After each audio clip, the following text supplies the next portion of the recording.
Imagine, if you will, you're lying in bed at night.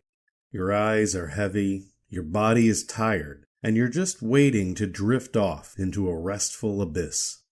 There's just one thing preventing that from happening: your mind.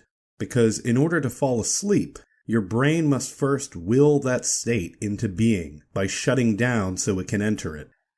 And your brain isn't allowing that to happen because it is focused on one thing: cringe. It is replaying something embarrassing you said or did 5, 10, maybe 15 years ago, making you think that you are still there, even though you are safe in your bed and no one even remembers that thing you said or did except you. Does this sound familiar? Have you been kept up at night by cringe? Let me help you. We've all seen cringe. Hell, internet culture has developed a taste for it, for enjoying the secondhand embarrassment of others. But the thing about cringe is that it is fleeting. Someone does something stupid or embarrassing, and then the moment is over. They take their feelings of embarrassment or lack of self-awareness back to their regular lives. But what if there was cringe from which there was no escape? What if it held you there, and you became stuck in a moment of cringe that you couldn't walk away from, and that moment had to continue on for hours? This is my cringe, and this is my story. It's the summer of 2006, and I am in Las Vegas to play in the World Series of Poker. I've just arrived, and it's the night before my tournament, so I head over to Caesar's Palace to play a smaller event as a warm-up. To give a bit of context, this was right around the time that the game of poker was being conquered by internet nerds. See, for decades, the game of poker was dominated by people who were cool. I mean, poker players have always been dorks, but they were the kind of dorks who could at least play it cool.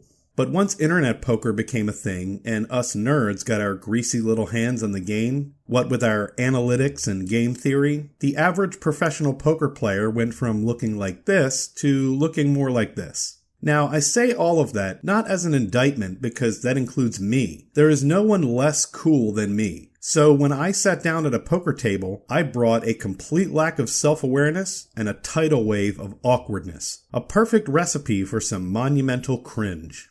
So I'm in a room full of people in a city I'd never been to until just a couple hours ago. I play internet poker for several hours every single day, but have played live poker maybe a half dozen or so times.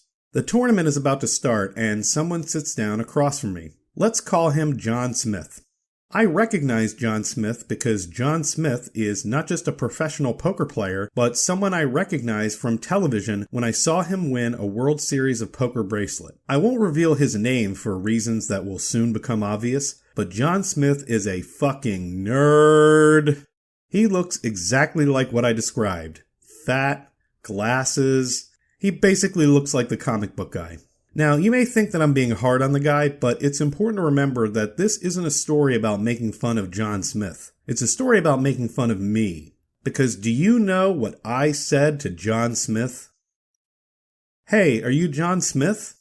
"Yep." "Cool. It's nice to meet you." "Thanks." I almost didn't say anything." "Oh yeah? I thought you'd be pissed that I thought you looked like John Smith." "You fucked up." If you didn't clock that, I said to another human being that I was worried he would be upset for thinking he looks like himself. Are you fucking retarded? Now, okay, that's some nuclear weapons grade level cringe. But let's put a cherry on this sundae. Because you have to remember the foundation I've laid out here. I'm playing in a poker tournament. I can't leave. He can't leave. So for hours I have to sit there with him. The person that I said it must be embarrassing to look like you directly across from me. Sure, you may have spilled your spaghetti once or twice, maybe talking to a girl that didn't know your name and forgot you existed an hour later. But I contend that never before in the history of language has a person casually composed cringe in such a way, that managed to embarrass themselves so profoundly while casually offending someone so deeply. I am the Shakespeare of cringe.